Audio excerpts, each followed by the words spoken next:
मोगथाङाव मोगथाङाव दाथ' नागिरो नोंखौल' अनजालि अनसुलि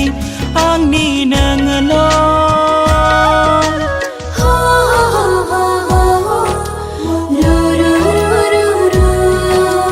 खाथियाव सेराव दाथ' हास्थायो नोंखौल' अनजालु अनसुल'